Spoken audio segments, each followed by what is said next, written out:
I want to welcome you. I also want to tell you this. Playing with fire will get you burned. Better be safe than sorry. Easy does it. Once bitten, twice shy. Only a fool tests the water with both feet. Out of the frying pan and into the fire. The prudent embark when the sea is calm. Those are fair enough warnings garnered from centuries of those who have gained this wisdom from loss. And thankfully, the vast majority of people heed these wise words and survive the pitfalls of life and go on to exist in the relative safety and security of average normalcy. But there are those other people who simply will not listen. There are those just too hard-headed to heed centuries of safe advice, who risk the relative safety and security of average normalcy, often at the expense of financial, social status, and reputation. But you see, that's really who we are. The Society of Entrepreneurs is a collection of people from the Memphis area who simply wouldn't heed the safe advice and were willing to risk everything, but in doing so, changed our culture and our society. That's what we are doing here tonight, celebrating those that are just stupid and won't listen. So that's a brief explanation of who we are and an explanation of what we're doing. So the why. The candid truth is that exceptional success is waste if not shared. In order to be considered for membership in the society, a candidate must have demonstrated a heart for giving, sharing, philanthropy in a better society. The why the Society of Entrepreneurs exists is certainly to acknowledge those who have been willing to take personal risk and in doing so created an organization that has bettered our community, but has also used the blessings of that success to give back to our community. Therefore, corporately, the mission of the Society of Entrepreneurs is to educate and encourage the next generation of entrepreneurs. So that's the who we are, the what we are, and the why. The last is the how. How we came to be. 30 years ago, a Memphis entrepreneur had a vision beyond his own company, beyond his own entrepreneurship for his company. He had a vision for the city. In a city that boasted names like Clarence Saunders, Fred Smith, Pitt Hyde, Kemmons Wilson, Billy Donovan, and many more that you know, this gentleman believed there was something special in the water in Memphis. He set out to create an organization that celebrated, fostered, and shared that entrepreneurial spirit, and his vision was this, the Society of Entrepreneurs. Without that vision and that effort 30 years ago to create this amazing organization, we would not be here tonight, nor would we be engaged in our community as an organization. I think it's prudent and appropriate on this, the 30th year of our existence, to acknowledge our founder and his vision. Walker Yearhorn, please stand and be recognized, sir. You know, selecting new members from the many nominations that we receive annually is truly a challenging task. Members are selected based on several criteria, but in short, these qualifications are risk, vision, and strategic growth. Members must have taken personal risk in starting a new enterprise or had a vision for a new company that they started and built, or they took on an existing business and strategically grew it beyond all expectations. You know, I'm proud of the work that was done to select these outstanding new members. Congratulations to our newest members, Frank Cianciola and Randy Steverson, and our 2020 and 2021 inductees.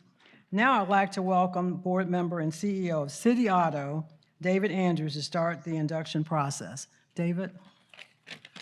So I have the privilege, and I consider it a real privilege, to introduce a friend of mine, a friend for 40 years, Frank Cianciola, as the new member of the Society of Entrepreneurs.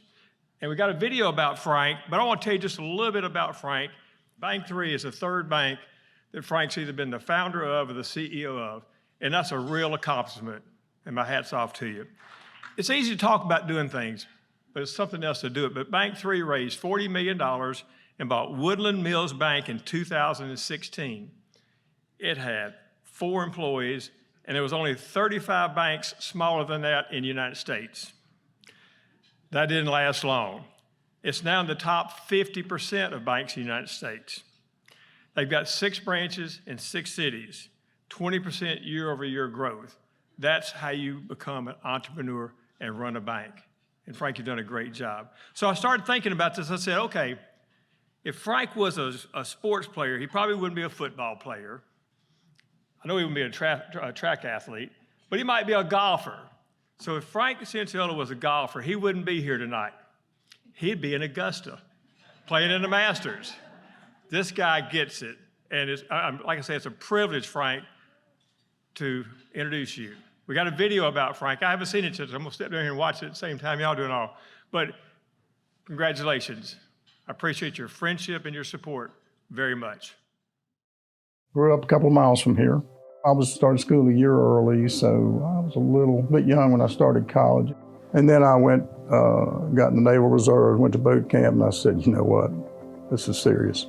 And so happened that a good friend, fraternity brother, Bill Carkey, a bunch of us were Pi Kappa Alpha members, and he got us jobs. And we were collecting past due Bank of America accounts, and we could work our own hours.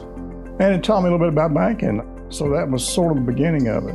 I was 17 years old at the time. I didn't realize I would go on, get my master's degree and do some things in banking, and it just became kind of a fun journey. I wanted to be the CEO of a bank or president of a bank somewhere maybe probably about 1980. I started out in 73, undergraduate, I got out, and somewhere about early 80s I decided, you know what, I think I can do this.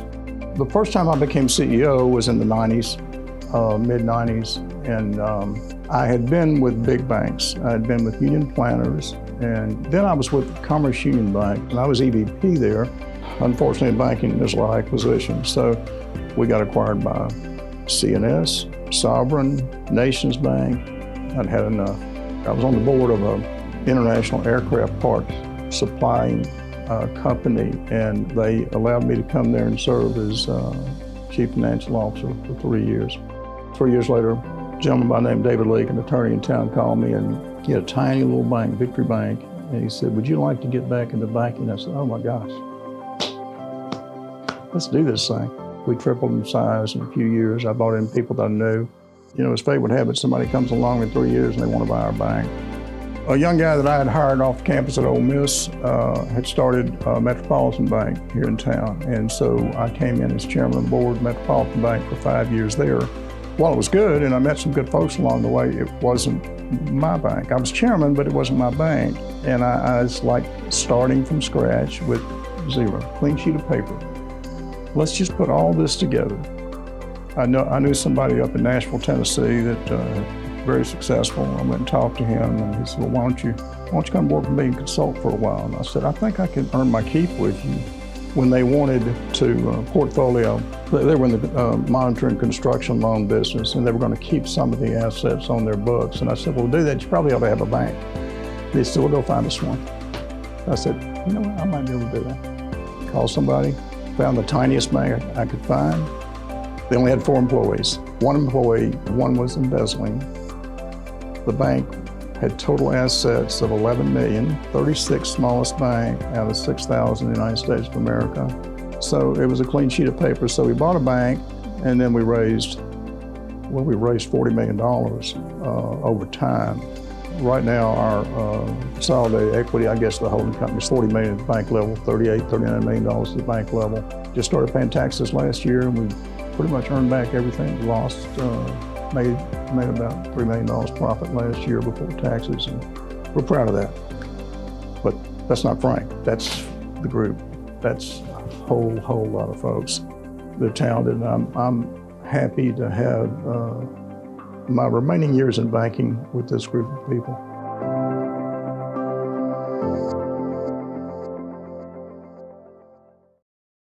First of all, thank you, David Andrews, for your kind words.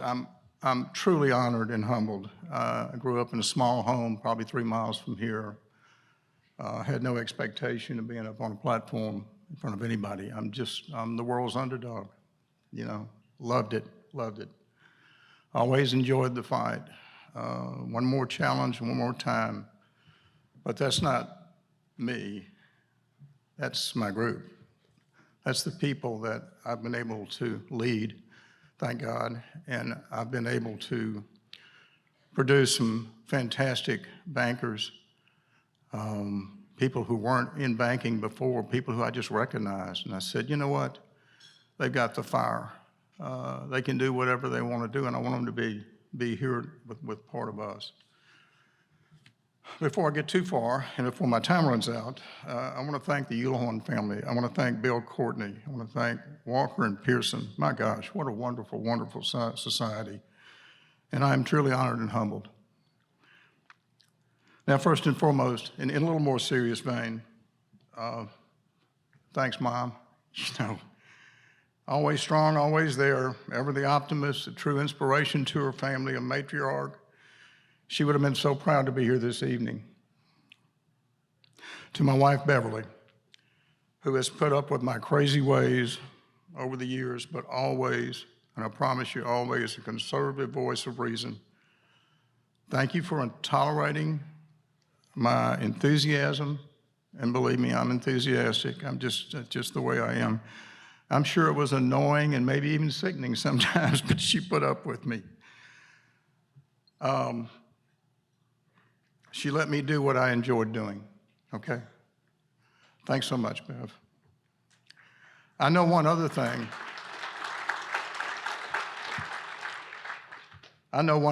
Equally as proud as my mom would have been, Bev's mom and dad would have been as proud. To 4 mentors, this is important. I want the younger folks here to listen to this.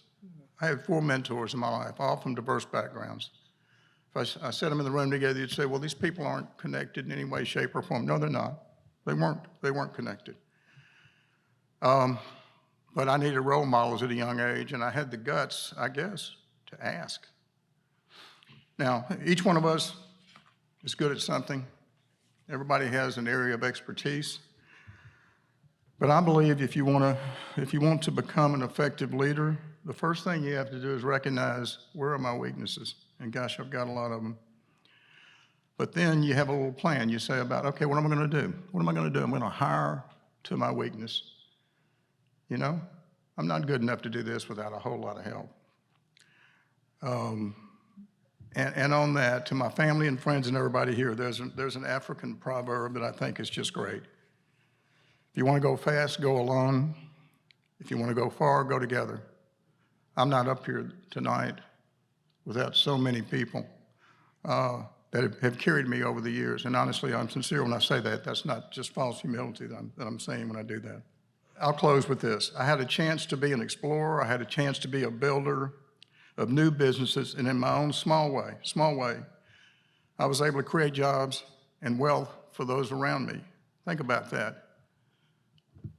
What more could you ask for? It's just fun. Not just the money you make, not just sitting, maybe your kids get a great education out of it and so on. It's just passing something along. And I've been able to do that. And I've enjoyed every step of the way. And I truly thank everyone here tonight for coming out. It's not easy to come out and get dressed up on a Saturday night and come out and listen to folks talk. But my gosh, thank you so much for the opportunity to join this esteemed group. Thank you, everyone. In this room, we have folks who have made a big difference, not only in my life, but in the lives of so many others. So I want to say thank you to the people who've made this night possible. But my main job tonight is to do something that David did enthusiastically, and that is to introduce our newest member of the Society of Entrepreneurs, Mr. Randy Steverson.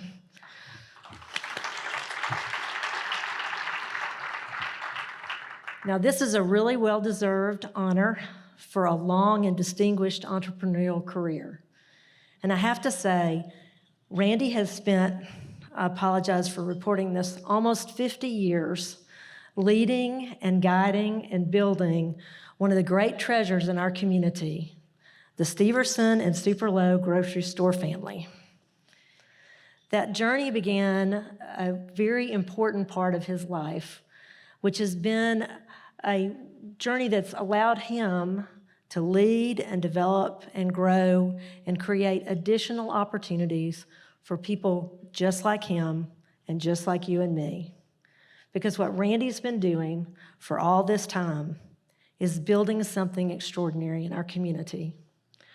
What Randy has been doing quietly and effectively for all this time is building something that made a real difference in the life of this community. Randy has been creating a healthier and better community by opening grocery stores in places that were previously food deserts. Everyone understands that we need to have a chance to have a healthy community. And what Randy and his team at Superlow have done is contributed not only to the success of a great organization, to creating something that was a powerful and positive force as a business, but he's been improving the quality of life for people across our community, and that's extraordinary. I can say that Randy is not only a great businessman, he knows his numbers, he holds people accountable, he understands how to make performance better, but he's so much more than that. He's a really fine person who understands the people who are around him have made him a great success, and he's committed to them the opportunity to be a part of his organization. He's an extraordinary person, a very fine man. He loves his family. He gives back to our community. He gives back to the industry. But also, he's managed to find a way to balance it all with this beautiful family that you see here with him tonight. So I want to ask you all to join me in welcoming Mr. Randy Steverson to the Society of Entrepreneurs. Thank you. I was born and raised in Memphis, Tennessee. My dad was in the grocery business with his brothers. They had 2 stores, and I worked in those stores through high school and through my college years. I was studying accounting, so I got a job with a local CPA firm and did that for 2.5 years, passed the exam and got my certificate. But I figured out that I really wasn't cut out for spending my days in somebody else's back office going over their books. Their books bored me. So I came back to work with my dad. 2 years later, his 2 brothers chose to retire. And my brother-in-law, Bob Reed, and I didn't have any money, but we promised to pay them for their interest in the business, and we spent 20 years paying them off. A couple years after that, we came up with the Superlow concept, and we just turned 1 store into Superlow, the one on Colonial, and just never looked back. We've always been a conventional store insofar as the shelving. We had a bakery deli and a produce and a meat. We carry national brands, private label, but we went on to an everyday low price program where we just lowered all our retails. We took entire categories and just dropped the price down. Trying to advertise on your own, you're a little 10-watt radio station next to a 10,000-watt radio station. We just couldn't get the word out, so we just quit. We quit throwing a circular. We just dropped all our pricing, and it took 6 months for the volume to get up enough to break even with our new lower prices. And then it just kept moving from there. We've had very, very few times since we did that in 1994 that our sales haven't been growing. And in '98, my dad decided it was time for him to retire. Shortly after he retired, we had an opportunity to buy out of bankruptcy the Mega Market on Covington Pike. It came around, volume just started growing. And a couple of years later, we had an opportunity to buy the Piggly Wiggly that was out in Fraser on Watkins and Fraser Boulevard. Today we have 9 stores. So from 2000 to guess 19 we opened the ninth one. We've been able to add stores. My dad would be my main mentor, and I like to say he taught me growing up that you work, spend less than you make, you save the difference, and invest it. You need to know what you're doing before you get into business. You don't just come up with a dream and start. You need to work in the industry you want to start your business in, and so that when you start your business, you know more than most. An awful lot of being successful is just showing up every day.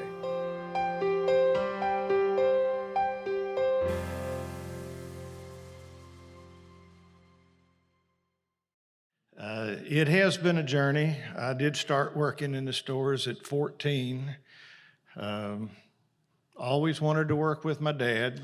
After I had worked long enough to earn my CPA certificate, I left the business and came back to work with my dad. He was my mentor, and I always did want to work with him.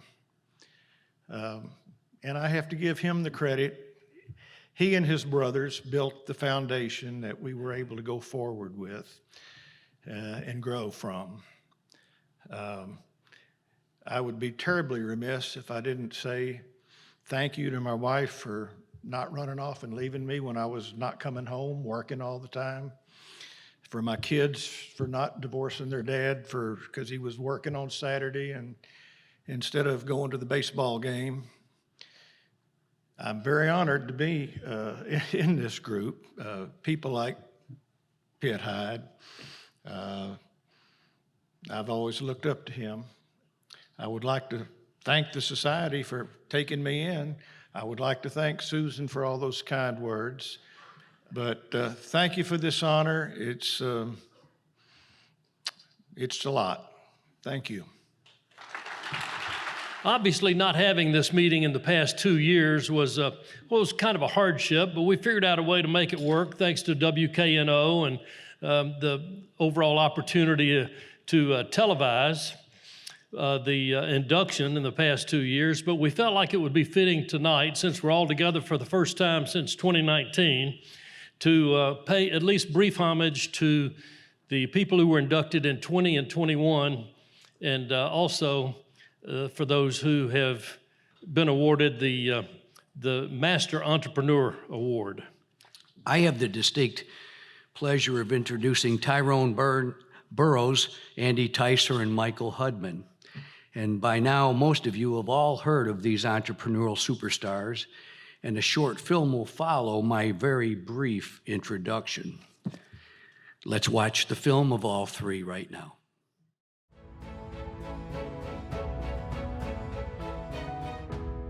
I knew at an early age that I wanted to own my own business. So this young man, Charles Young Sr., out of Meridian, Mississippi, decided that he would recruit me to come to Memphis to run this distribution center.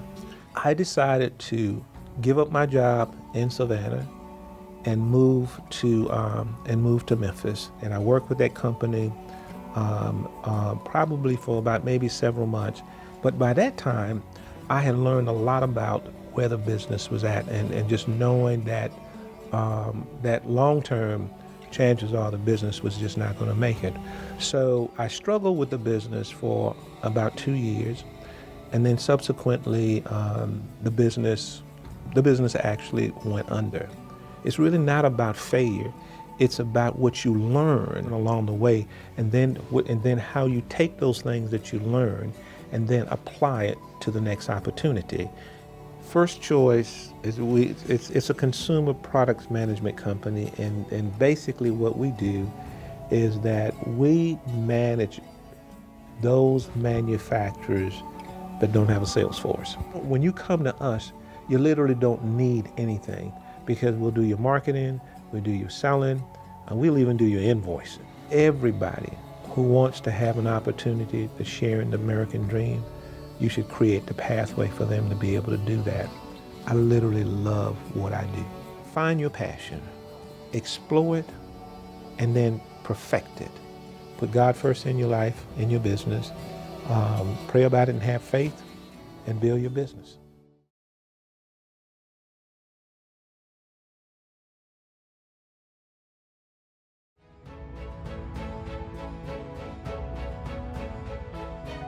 Most of our love for cooking is really rooted from our grandmothers, and we both come from pretty big Italian families.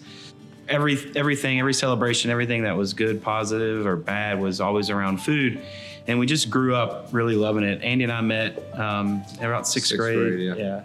And we started talking about opening a restaurant freshman year of high school. So the restaurants, starting with Andrew Michael, was the first one we opened in 2008. It's all about the hospitality for us. Like, we really want to have that feeling of coming into our home and letting us like take care of you. The travel has just been everything for our growth, and just to understand and see like, hey, other cities do different things, and we fall in love with aspects and elements of different concepts or restaurants or foods or types of cooking. It's like, hey, Memphis, we can do this, like we can bring this back home and do our own version of this. And there's always somebody in the city that's willing to give advice, which is awesome. I mean, I think it's Memphian. That's just the Memphis spirit, and like Memphians aren't afraid to put in the work and do the time to do it the right way. And they appreciate theirs. Like they're protective of the Memphis businesses. They support the Memphis businesses. Our focus now is to open up restaurants to be able to take care of the people that have put us in such a great light. I mean, in no world will we be as successful as we are without the team that's behind us.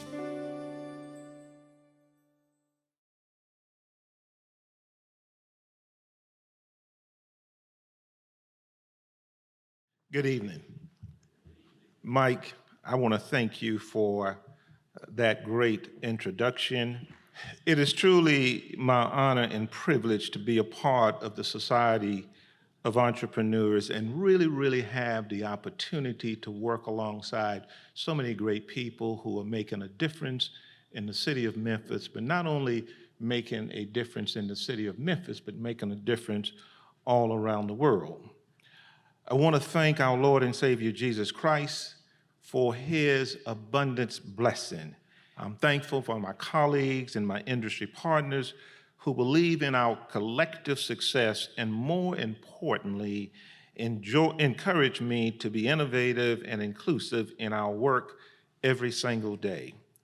And I don't want this night to go without having the opportunity to say that I would also like to thank Edith Kelly Green for her recommendation, her support, and guidance so that I could be here tonight to celebrate with all of the crazy people in the room.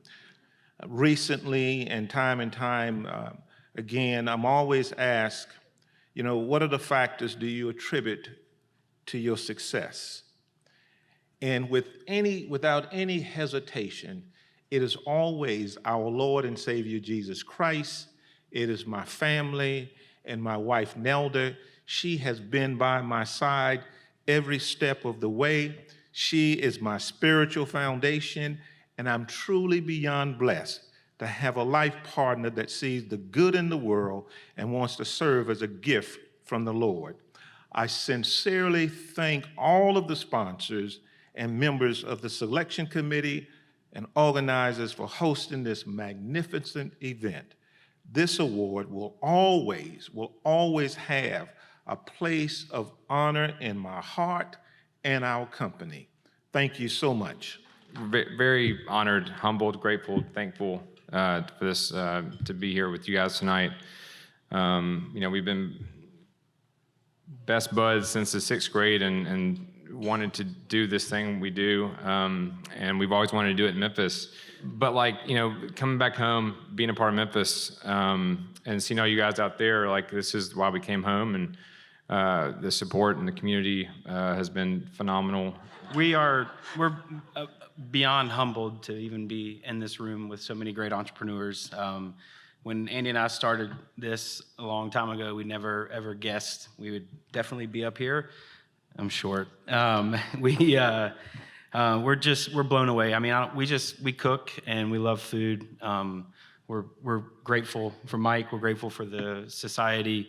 We wouldn't be where we are today without the support, and our support starts with our family, our wives who put up with our nonsense every single day. We love to cook, and we learned that at a young age from our family, from our grandmothers, our parents, the city. There's so many more deserving people out there in this city than Andy and I, but we're very grateful. We're very honored, and we're just dumbfounded that we're up here in this room. So, yeah. Thank you all very much. Thank you very much. Thank you. So when the pandemic began, I don't think anybody thought it would be 2 years before the 2020 inductees were able to be here in person. So it is actually my great privilege to introduce to you 4 truly amazing entrepreneurs. This video will tell us more about them, and then they will each come and have their time.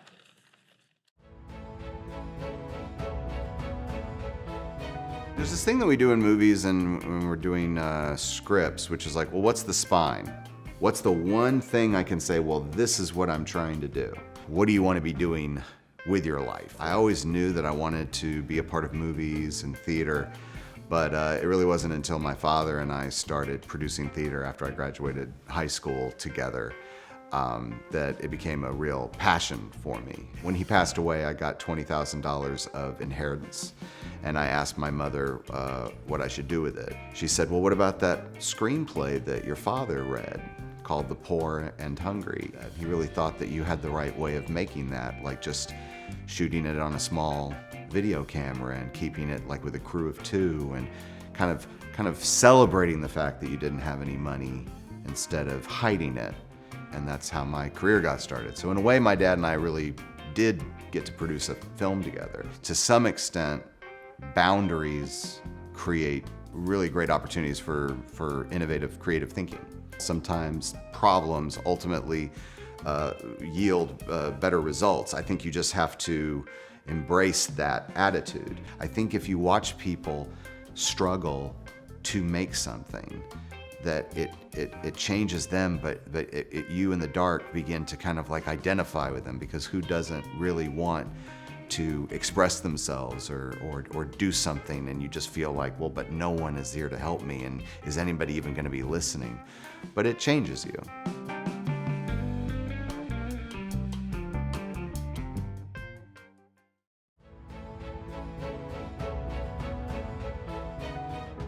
I graduated from Ole Miss. There was a lot of financial aid there because otherwise I would not have been able to go to school. And I moved up north to Memphis, Tennessee to work for what's now Deloitte in public accounting. And I worked there for a few years, became a senior auditor, and someone called and told me about this little company that shipped boxes out at the airport, and I went for an interview. The company was growing, there was a lot of things going on, and so the company had agreed to support Vanderbilt in this executive MBA program.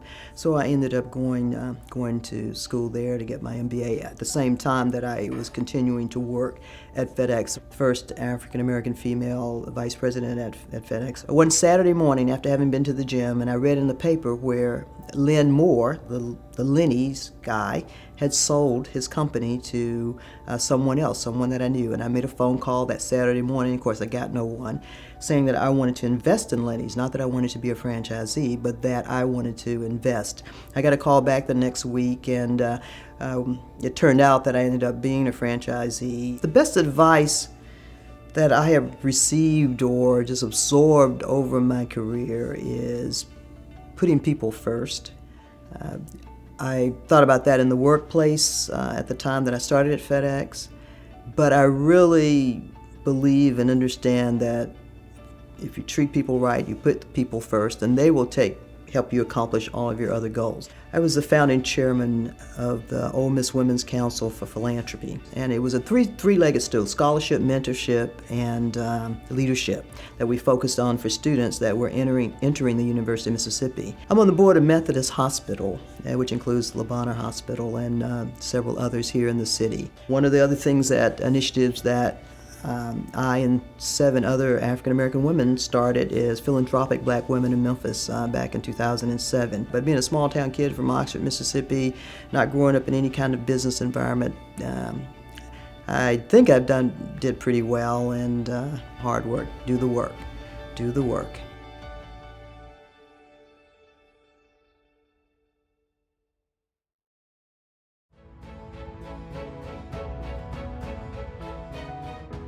Well, I guess I was blessed. I had 2 parents that, were entrepreneurs. They had watched Holiday Inn's growth, and they decided to open a cottage motels in Holly Springs, Mississippi, where I was raised. My entrepreneurial started when I was probably 6 years old. I would deliver coffee and donuts to the customers at the motel, and I'd get tips. I went from doing that as I grew older. I cut and sold firewood, I picked up junk, I did a little bit of everything. I decided that I was going to go to Mississippi State, follow my dad's footsteps, who had graduated from there, and I went in, I was in a pre-vet. Dad was developing little farmettes down in Holly Springs. So he told me one weekend, he said, you know, you need to come out and help me sell. And I said, Dad, I don't like dealing with the public. He said, well, you're going to. He said, I'm helping support you, so you're going to come out here and sell. So I went out there, and one weekend I made $800, and I said, boy, this is a life for me. So in 1980, I had a friend of mine that was building a plant up in Nashville, Tennessee. And he asked me, do I want to build it? And I said, sure. So that started, we started doing industrial work for several companies in Memphis. And that kept on about 1980, 89, and I was getting tired of all the running up and down the road, and we started doing more commercial work in Memphis. You work for your customers. You don't work for yourself. And just make sure they're always satisfied, and then everything else will take care of itself. My grandmother, my mother always instilled in me, if you believe in yourself and you work hard, you can accomplish anything. And I really believe that. But we've done all right here.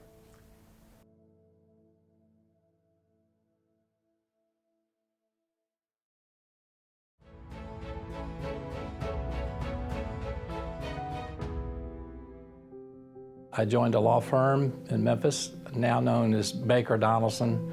I retired from that and looked around for a business I might get involved with. And so we were looking and we came upon a bank. And so the long story short is I bought them out. And so I became an owner of what was Financial Federal Savings Bank. So I joined the bank and started the construction loan department, and we grew from there. My dad was a very successful businessman in Memphis and had 2 small companies. And I always asked him for advice, and he was very helpful to me, encouraged me. He taught me work ethic, and you know, that's survived. I'm 71, I'm still working, and I don't know, you know, probably keep on going. So he taught me that. I just think being fair and hiring good people, you know, it's the same old thing. It's if you got good people, you're going to be successful, and that's what we've done here. You need to be involved in the community. We are involved in housing, and I like to get involved with housing projects, mostly with nonprofits. I've been on some boards where we built houses for low and moderate income folks, and you know, we need that in Memphis. It's an honor to be inducted. It's really great to be, you know, listed with those folks. Great Memphians, and I'm a true Memphian. I love Memphis, and anything I can do to help Memphis, I'm for it. You know, I'm not going to quit. I just don't want to.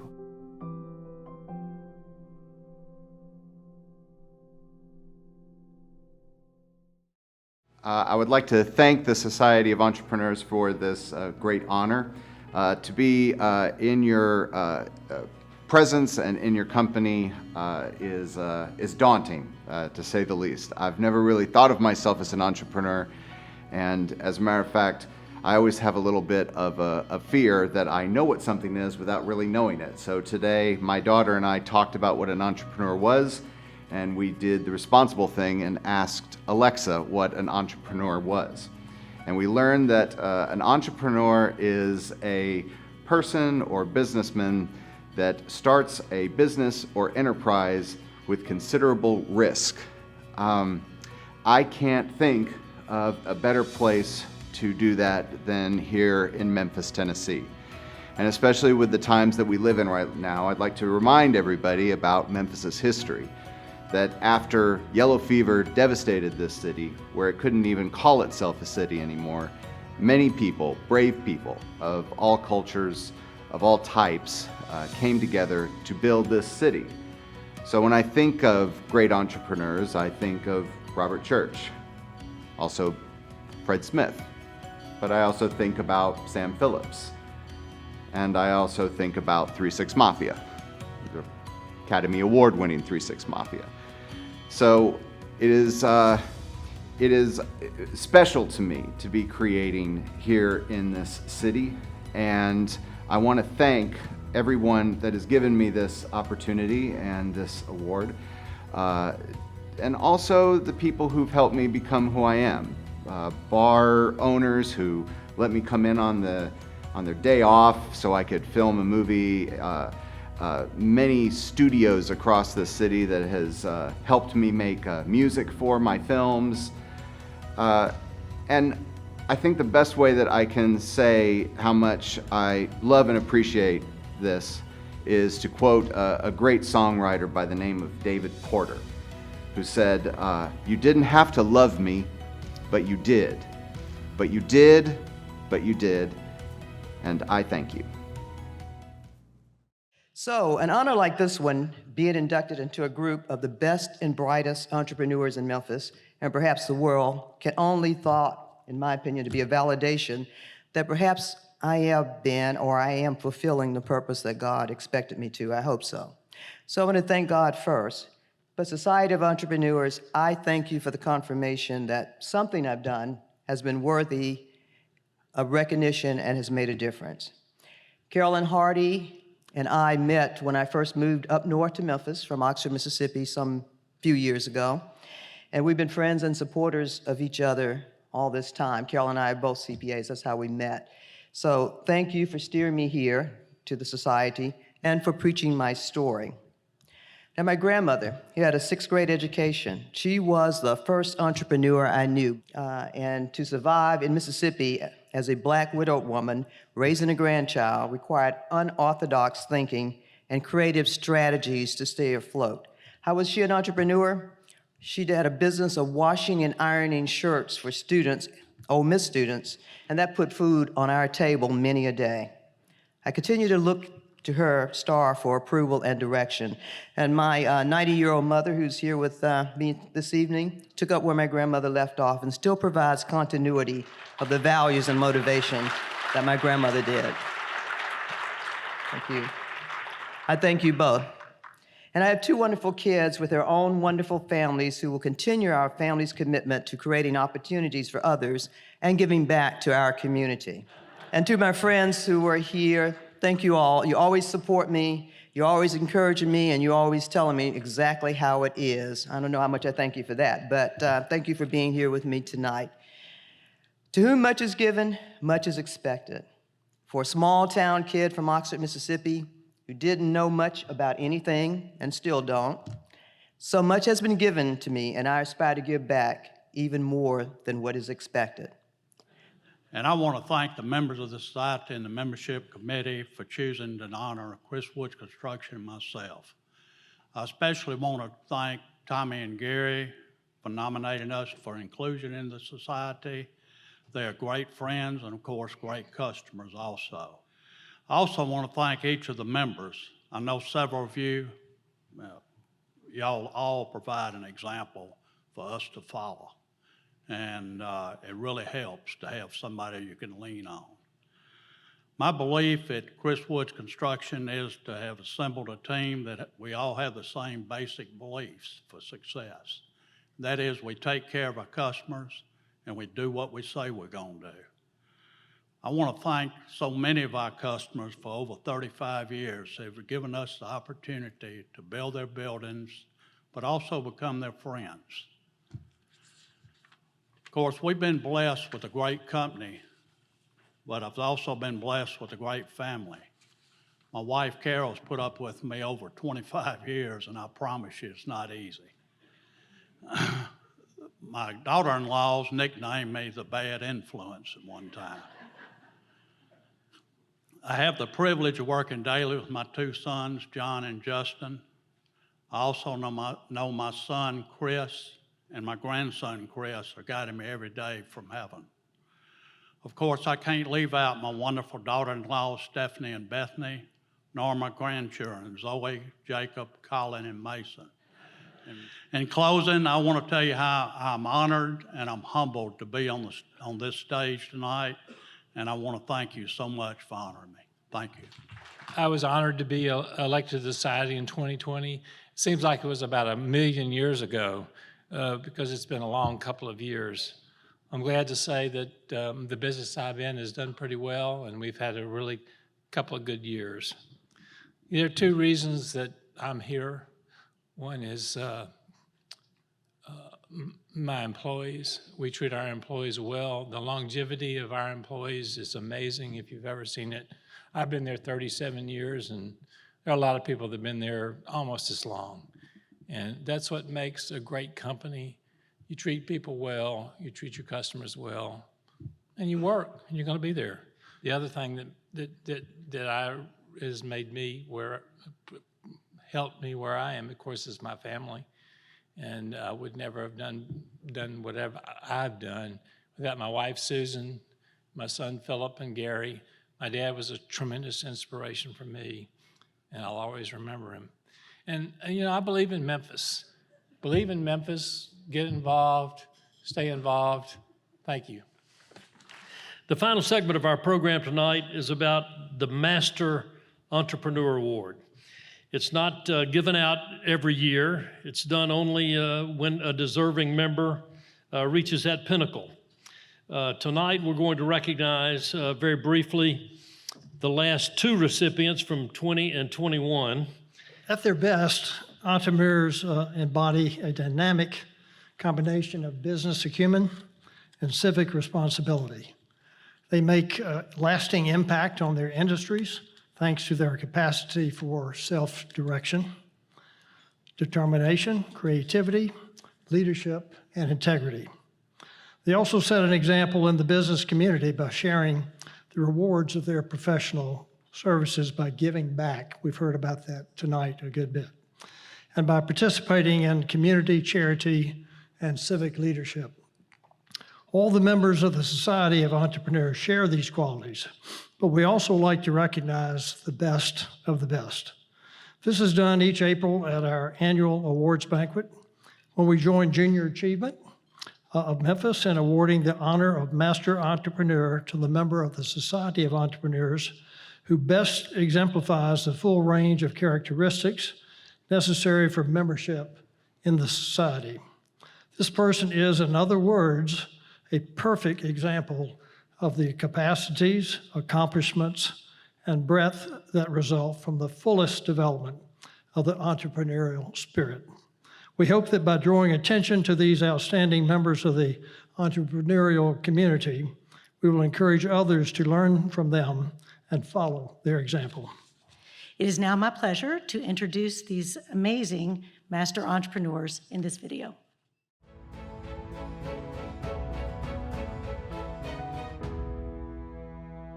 I graduated from Vanderbilt University in 1965. Originally, I planned to be a lawyer. By accident, I got into the commodities business. Starting the firm in 1987 with its first trades at roughly $6 million. Over the years, Charlie turned that firm into managing over $1.1 billion. Well, the single most important thing is education opportunities for the less fortunate. The essence of peer power is, can it change lives? And I've seen it happen over and over and over to where the young people, they become inspired that they can be successful. I remember I went out and I was in short sort of asking for money. And he let me know that peer power needed to take a step forward and he wasn't going to be able to help me on that.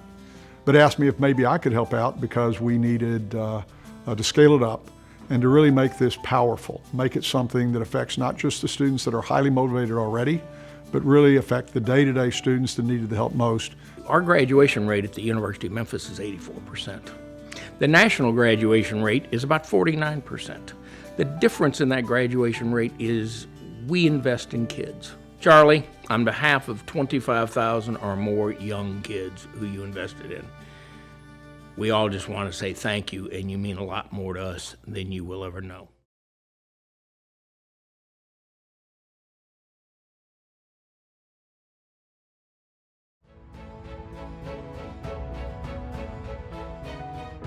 Well, I started out at Wake Forest University, or college then, and wound up at the University of Georgia. So a couple of my friends from Wake Forest and Georgia, about 4 of them, decided to get in the fire alarm business. Some of our people, basically the ones that were in our product, and they ran into, just in luck, into a nutritional product.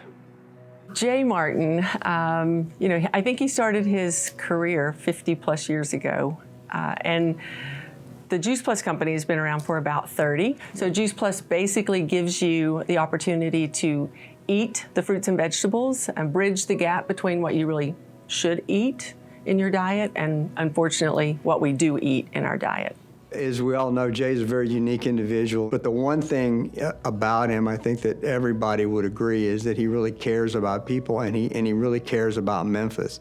He saw how the workforce here in Memphis was struggling, and there was actually a serious risk of a lot of companies leaving Memphis because they couldn't find talent. So that's where he came up with the idea that he had to build this center that we could develop our young people straight out of our traditional boys and girls clubs, and then teach them a skill and then help them get a job. Success is a team sport. It's not an individual sport, it's a team sport. Ours is.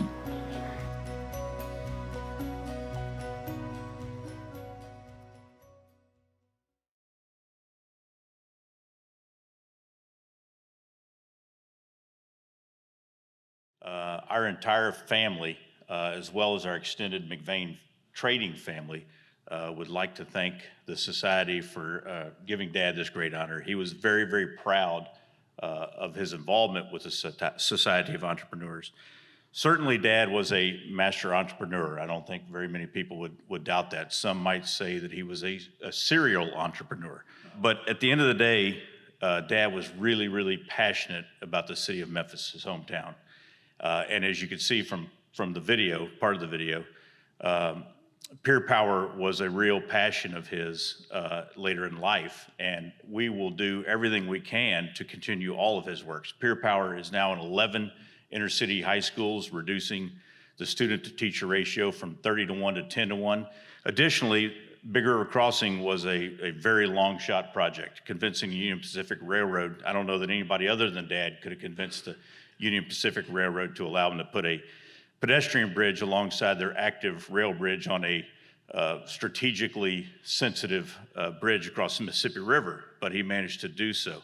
We will continue to push on with his work collectively. It'll probably take several of us to match his energy, but we will do our very, very best. Again, thank you to the Society for this honor for Dad. We will push on with his work, and we miss him every day. My first serious job was my 7 years of undergraduate Wake Forest and Georgia College. 7 years. I sold pots and pans. The next job was to sell fire alarms. We and 4 guys wanted to do this in Memphis, Tennessee. Then came Juice Plus, and I was the one who mostly did not want to do it. 5 others wanted to see more. They wanted to see clinical research for 40 years. 20 countries wanted to see us about it. And it was very, very good. COVID didn't make us laugh now, or 2 years ago, or a year and a half ago. But today, with thousands of parents and children in hundreds of schools now, we'll be teaching children to grow fruits and vegetables and kids and to eat better. Sandra and I have been amongst, we use that term, amongst, to people with events. We went down last week. We went to Louisiana, and 2 in Texas, and 1 in Florida. And 15 children came to those events, 15 of them, from 6 to 9. And every one of them got in front got in front of all those people that we went there, and they said how good Juice Plus was and eating better was better and all of this, and that's really what we have been doing for a long time, and that's what we're going to do, keep doing it. So thank you very much.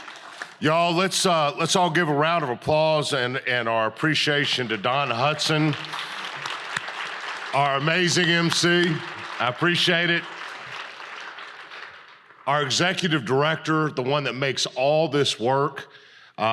People have mentioned her, but y'all, it's been a great honor to serve as the president, and I've done membership before, and so I've been involved, and through 2 years of COVID and the growth of this amazing organization. Please, before we break, could everybody stand for the real star of tonight's show, Pearson Crutcher? Thank you, Pearson. That woman cares so much about this organization, this city. And for you young folks out there, I hope you've learned it is about risk, it is about reward. But as my friend Edith said, it's also so much about what you give back. And our community is better for the successes and the gifts of the people in this room. Until next year, let's go get 'em, Memphis. Thank you.